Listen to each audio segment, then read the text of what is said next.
I am the true vine, and my Father is the gardener.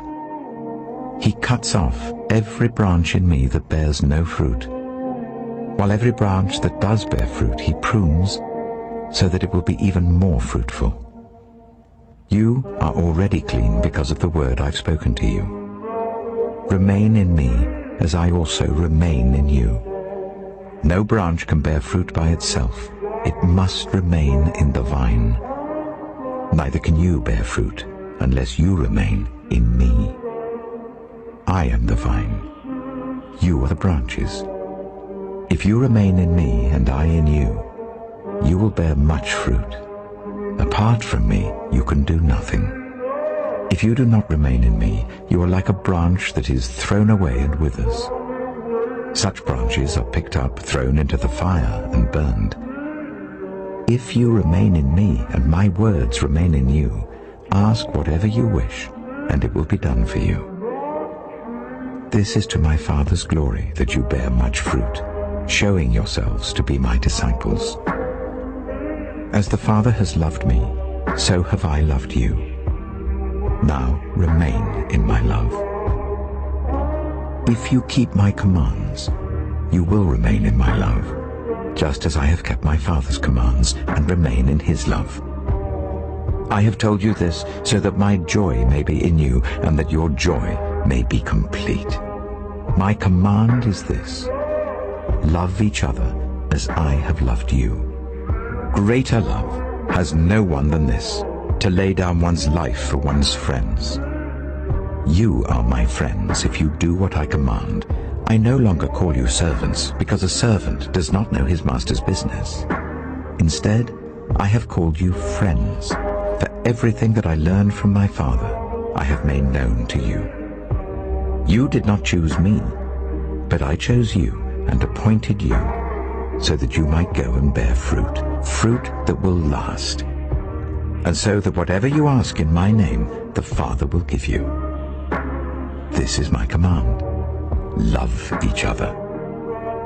If the world hates you, keep in mind that it hated me first. If you belonged to the world, it would love you as its own. As it is, you do not belong to the world, but I have chosen you out of the world. That is why the world hates you. Remember what I told you: a servant is not greater than his master. If they persecuted me, they will persecute you also. If they obeyed my teaching, they will obey yours also. They will treat you this way because of my name, for they do not know the one who sent me. If I had not come and spoken to them, they would not be guilty of sin, but now they have no excuse for their sin. Whoever hates me hates my Father as well. If I had not done among them the works no one else did, they would not be guilty of sin. As it is, they have seen, and yet they have hated both me and my Father. But this is to fulfill what is written in their law: they hated me without reason. When the Advocate comes, whom I will send to you from the Father, the Spirit of truth who goes out from the Father, he will testify about me. And you also must testify, for you have been with me from the beginning. All this I have told you, so that you will not fall away. They will put you out of the synagogue. In fact, the time is coming when anyone who kills you will think they are offering a service to God. They will do such things because they have not known the Father or me. I have told you this, so that when their time comes you will remember that I warned you about them. I did not tell you this from the beginning because I was with you, but now I am going to him who sent me. None of you asks me, "Where are you going?" Rather, you are filled with grief because I have said these things. But very truly I tell you, it is for your good that I am going away. Unless I go away, the Advocate will not come to you. But if I go, I will send him to you. When he comes, he will prove the world to be in the wrong about sin and righteousness and judgment. About sin, because people do not believe in me. About righteousness, because I am going to the Father, where you can see me no longer. And about judgment, because the prince of this world now stands condemned. I have much more to say to you, more than you can now bear. But when He, the Spirit of truth, comes, He will guide you into all the truth. He will not speak on His own. He will speak only what He hears, and He will tell you what is yet to come. He will glorify me, because it is from me that He will receive what He will make known to you. All that belongs to the Father is mine. That is why I said, the Spirit will receive from me what He will make known to you.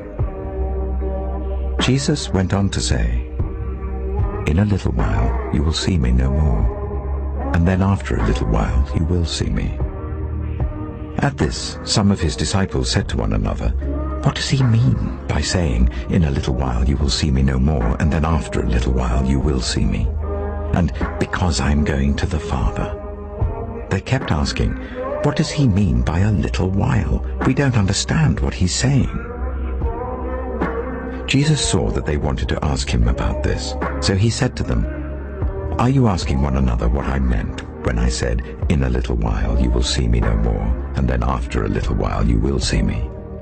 Very truly I tell you, you will weep and mourn while the world rejoices. You will grieve, but your grief will turn to joy. A woman giving birth to a child has pain because her time has come. But when her baby is born, she forgets the anguish because of her joy that a child is born into the world. So with you. Now is your time of grief. But I will see you again, and you will rejoice, and no one will take away your joy. In that day, you will no longer ask me anything. Very truly I tell you, my Father will give you whatever you ask in my name. Until now, you have not asked for anything in my name. Ask, and you will receive, and your joy will be complete. Though I have been speaking figuratively, a time is coming when I will no longer use this kind of language, but will tell you plainly about my Father. In that day you will ask in my name. I am not saying that I will ask the Father on your behalf. No, the Father Himself loves you, because you have loved me and have believed that I came from God. I came from the Father and entered the world. Now I am leaving the world and going back to the Father. Then Jesus' disciples said, now you are speaking clearly and without figures of speech. Now we can see that you know all things, and that you do not even need to have anyone ask you questions. This makes us believe that you came from God. Do you now believe? Jesus replied. A time is coming, and in fact has come, when you will be scattered, each to your own home. You will leave me all alone. Yet I am not alone, for my Father is with me. I have told you these things, so that in me you may have peace. In this world you will have trouble, but take heart. I have overcome the world.